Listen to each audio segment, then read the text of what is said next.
আজকে সারাদিনই চা খাই নাই, এখন প্রায় সন্ধ্যা হয়ে গেছে। এখন হচ্ছে রূপের এদের চা আনাইলাম, চা আর সাথে হচ্ছে ওয়েফার আনাইছি একটা, ওয়েফার মিক্সড করে খাবো। আর হচ্ছে যে আজকে তো মঙ্গলবার, আজকেও সন্ধ্যার দিকে হচ্ছে যে ধূপশলা আর হচ্ছে যে মোমবাতি জ্বালাবো মন্দিরে। গতকালকে তো জ্বালাইছিলাম, সোমবার ছিল, পরে আমার হাজব্যান্ড বলতেছিল যে আজকে উপবাস না করে কালকে করতে, শনি মঙ্গলবারে। কালী মন্দিরে তো নর্মালি সবাই শনি মঙ্গলবারে উপবাস করে দেয়। পরে আমি বললাম আচ্ছা আজকে তো আমার মন চাইতেছে দেই, কালকে আবার দিব না। এর জন্য হচ্ছে যে আজকেও দিব আর কি। আর আজকে সারাদিন প্রচণ্ড মাথা ব্যথা।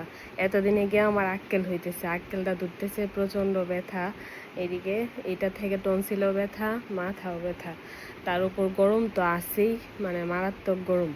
দিনের বেলা একবার চা খেতে চাইছিলাম দুপুর দিকে, তখন আবার দাদার দোকান বন্ধ হয়ে গেছে, যার জন্য হচ্ছে চা আর খাইতে পারি না। এখন হচ্ছে মাথা অনেক ব্যথা করতেছে, এর জন্য আর কি একটু চা খাবো, প্লাস টনসিলটাও ব্যথা করতেছে।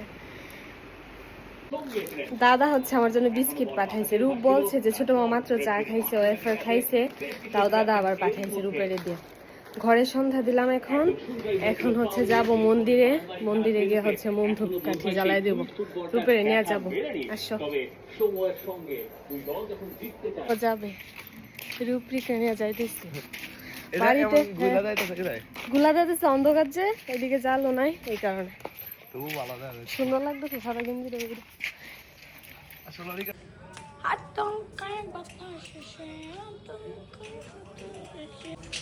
ছোট বা হ্যাঁ বাবা, তোমার বিয়ার সময় হ্যাঁ এই বিয়াতে লাইফ কত টেবিল ব্যবস্থা দেখছে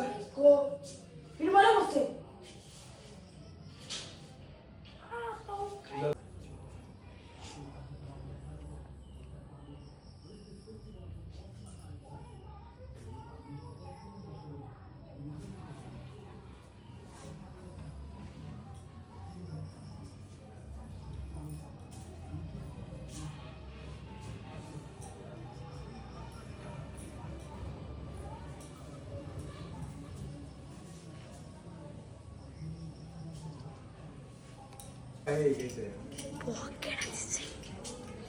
দাদা কইতেছে সন্ধ্যা সময় ভিড়ে ধর্মাত্ম মানুষ। এই তো আসলাম ঘরে, আসার পর হচ্ছে যে এখন বিস্কিটের প্যাকেটগুলো খুললাম, এখন আমরা খাইতেছি।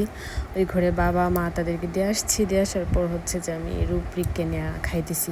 এইবার আসার পর হচ্ছে যে দিদিভাইয়ের সাথে দেখা হয় নাই, দিদিভাই এখনও আসে নাই। দিদিভাই হচ্ছে যে আসতে আরও কয়েকদিন দেরি আছে। তো আমি এইবার রূপরিক মা বাবা তাদের সাথে সময় কাটিয়ে গেলাম, দিদিভাইরে পাইলাম না। এটা আমি মানে প্রতি মুহূর্তে দিদিভাইরা অনেক মিস করছি। যাই হোক, তো তারপর ফোন অনেকক্ষণ রূপের কাছে ছিল, এই চাঁদের ভিডিওটা রূপ করছে, আমার ফোনও অনেকক্ষণ নিয়ে বাইরে ছিল। পরে বলতেছে ছোটো মা আমি কিন্তু একটা চাঁদের ভিডিও করছি, তুমি কিন্তু ব্লগে এটা দিও। আমি বললাম যে আচ্ছা ঠিক আছে দিব। তা আমি এখন রিকের দিয়ে চা আনাইছি। রিক বলতেছে ছোটো মা ঘর থেকে মগ নেওয়া যায়, দোকান থেকে কাপ নিয়ে আসলে দোকানে আবার যাইতে হবে কাপটা দিয়ে আসার জন্য। পরে আমি বললাম আচ্ছা ঠিক আছে নিয়ে যাও। তো তারপর হচ্ছে যে মগ দিয়ে আর কি চা নিয়ে আসে, মানে ঘর থেকে মগ নেওয়া যায়।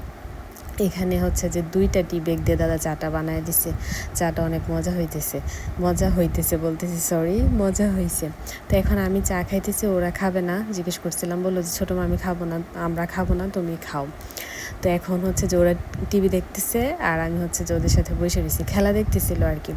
আমি ওদের সাথে বসে বসে খেলা দেখতেছি, আর ওরা বলতেছে ছোটো মা, বিশেষ করে রূপ আর কি, ও বলতেছে ছোটো মা তোমার যে কি মিস করবো, তুমি আসলে যে কি ভালো লাগে। তো ওদের সাথে বসে গল্প করতেছিলাম, আমরা সম্ভবত কালকে চলে যাব, এইবারের মতো এইটাই লাস্ট টাইম কাটাইতেছি ওদের